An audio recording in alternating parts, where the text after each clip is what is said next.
Hello and welcome to this new episode of Frame by Frame, Nikon's podcast from the heart of Xposure here in Sharjah in Zone D.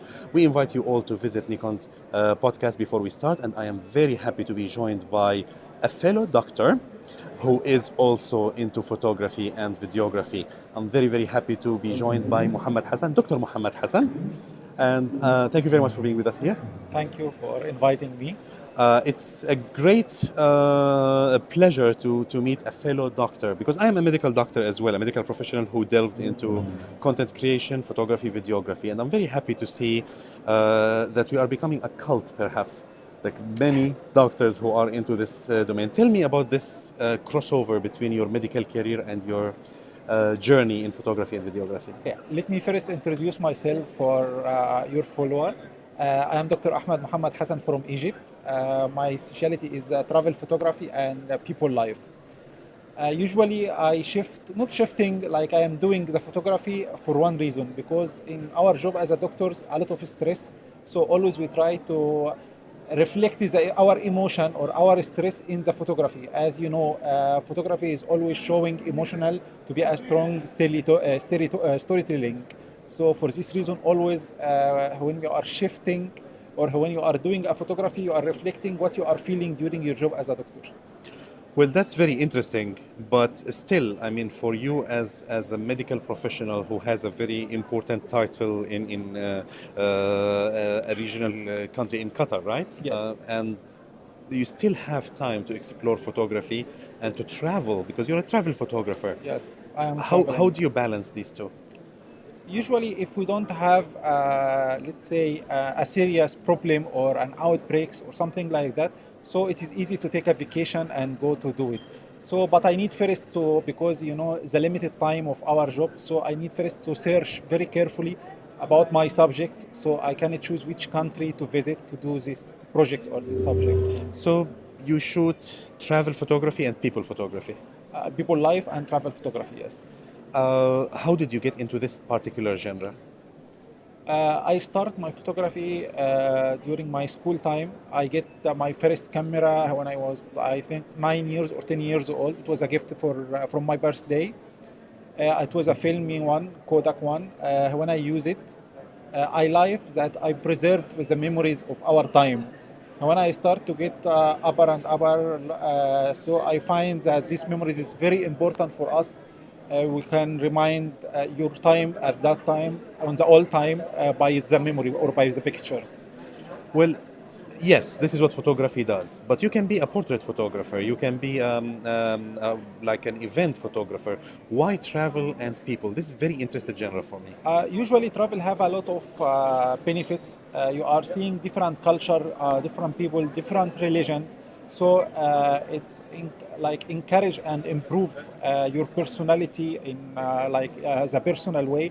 And when you are seeing different culture of the people, different culture of people, you know you are exploring the world. So you are going outside. This will increase your vision in photography, so you can do more and more and more. And for people life, portraits is a very nice topic for me.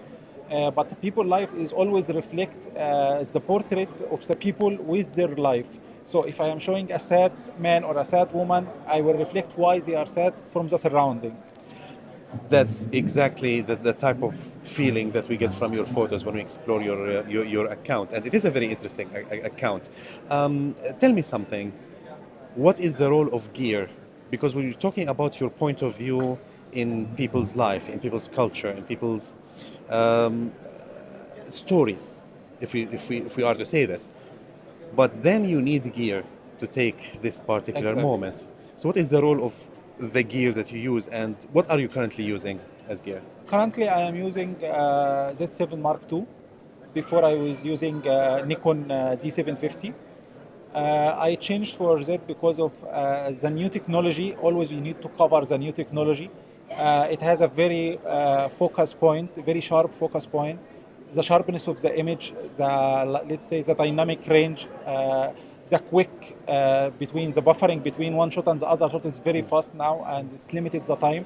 So this is very important in your job because in our life you are not staging the image.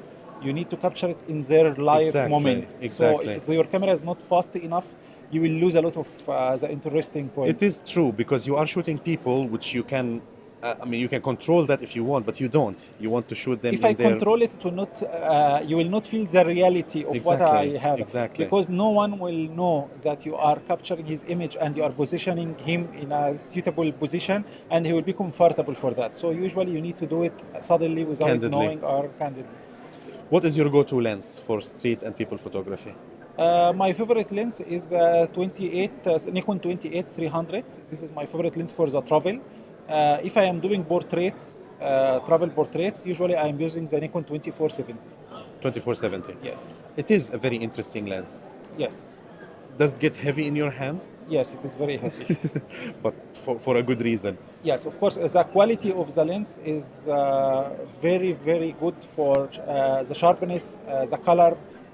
There is no deviation of color or For a chromatic. 2470, it's a standard zoom lens. So every company has 2470, and they have tested many 2470s. But Nikon 2470 f2.8 is one of the sharpest and best performing lenses. Exactly.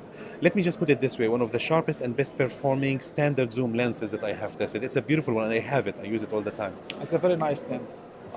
But why not this one? Why do you need the 300 for your type of photography? Sometimes when you are doing as a travel photography, you need to shoot some kind of far away subject. So if I don't have a zooming lens, as you know, I am not a candidate people. I am not photographer to doing the people in a candidate position. So usually I am moving with the two camera, the D750 and the 700 Z7 Mark II. So one of the lenses, the 2470 is on one camera and the 28 300 in another camera. So if I have a subject which is a far away with the culture, I can capture it easily because no time to change the lens or you will lose the moment. So my next question was about the crossover between DSLR and mirrorless, but apparently you are not crossed yet. You still have the DSLR with Yes, you. I am still using, but the mostly using is Z7 Mark II.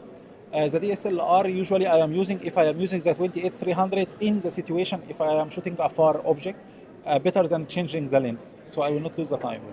And the high megapixel in the Z7 Mark II, what does it do for you? It helped me a lot when I am entering in any kind of exhibitions or a competition for printing. It gives me a very, very sharp details in the printing object. Doesn't it hinder you when you are traveling to have bigger file size on your memory card? For my specialty, يعني bigger than 48, I am doing a photography better, like larger than 48 megapixel. It's not needed for me. Yeah. Maybe it's needed for another one if he is doing a For commercial. commercial portraits, etc. Exactly. Yeah. But No, but most the large file size, doesn't it get heavy on your memory cards? You need to change memory cards often? No, there is a memory cards now in the market which can compensate this, like the size of this quality. Yeah. So you can just use a large memory card. Half a tera, I think. What is it? Yes, 1 tera it will be, and I have a lot of memories with me when I am And that's the traveling. beauty of the Z7 Mark II because it can write into large memory cards. Exactly, yes. Well, that's very interesting. Tell me about a story of a photograph that you are especially proud of. You were just telling me something about taming wild horses. Yes. Can you tell this story? Yes. I was in Mongolia 3 years or 4 years back. We was capturing the training of the wild horses. The temperature was crazy, minus 40, so it was freezing actually there. And we need to go in like a high place. It's icy place, so the sleeping is very easy at that moment. And the horse is very wild. So it was nice to capturing how they are training it to follow the order of their owner. So for me, it was a very, very nice, and I love this image too much. There's one image that you came out of that you like love from that trip, or several images? There is several images, but there is one. It was actually freezing of the moment when, like the horses was running and the dogs was on both sides to prevent any horse to escape from the line. Yeah. So this one was a freezing one, and a lot of snow is surrounding them from the running. So it was a very nice one. For everybody who is interested, you can see this particular photo on Muhammad's Instagram account, correct? Yes. Yes. Very interesting photo. Now, there is something about, because I love people photography, people travel photography, and I just came back from Japan with really beautiful photos of people busy doing whatever life is keeping them busy with. The thing is, I always wish I knew their names. I always wish I knew their true stories. Do you feel the same? Exactly. But this is the beauty of photography, to stand in front of the image and to start thinking about it. This is actually the point of photography. You know, if it is easy to find it, you will not be interested too much in reading each story. Yeah.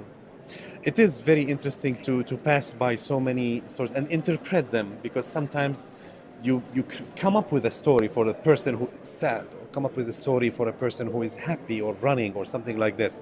And these stories, more often than not, they are not true. Actually, they are never true, because they are stories that you came up with. Exactly. But you can tell this story through the photo that you did. Exactly. What is your color style? Do you preserve natural colors, or do you tweak colors to make them more cinematic and No, dramatic? usually in my specialty, it's prohibited to switch it to dramatic one unless just you are entering in, like, let's say, in an exhibition or in a book. But normally, I am preserving the natural color of the image, just playing slightly in the lighting of the image if it's needed. Do you focus on shooting right in the camera, or do you rely a lot on post-editing? 90% I am relying on the camera, and the 10% just, like I said, to modify some kind of lighting in the image. Thank you very much, Muhammad, for Thank being you. with us here, and thank you for being with us in this interesting episode of Frame by Frame, Nikon's podcast from the heart of Xposure. We invite you again to come to Nikon's Pavilion at Xposure here in Sharjah Expo Center and experience the technology that Nikon has to offer on show here at the pavilion. Until the next episode, which will be shortly coming, here's your talk. Here's your host, Dr. Ali Muhammad, saying thank you very much for following this episode, and see you soon.